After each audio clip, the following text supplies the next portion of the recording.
Baxın, görün artıq nə alınır. Kərə yağımızı əlavə etdik. Yaxşı əridirik. Öncədən doğranılmış soğanımızı əlavə edirik. Kökümüzü əlavə edirik. Kartoşka əlavə olunur.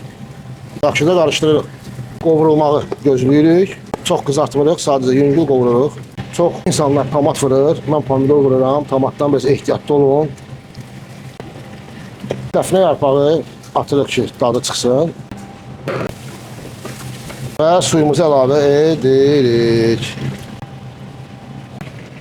Gəldik əsas məsələyə. Bax, lobyamızı əlavə edirik.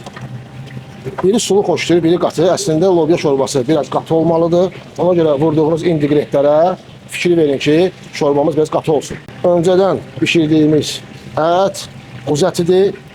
Əlavəmizi edirik. Hal-hazırda lobya şorbasının ürəyi döyünür. Baxın, görün artıq nə alınır. Bax, bu əsl faydalı bir Azərbaycan milli mətbəxinə aid olan lobya şorbası. Nə hazırdır? Bax, bu, əziz analar, əziz xanımlar, evladlarınıza, ailə üzvlərinizə mütləq bişirin. Bəxş edin bu gözəl vitamin deposu olan lobya şorbası. Unutmayın ki, böyüklər üçün çox güclü faydası var. Zaps. Nə zapısı? Qap qaynardır. Sən də ki, sənin əlində imkan yoxdur. Nəsə, bu soysun da bir. Fikir verin. Mamma mia. Gəl də.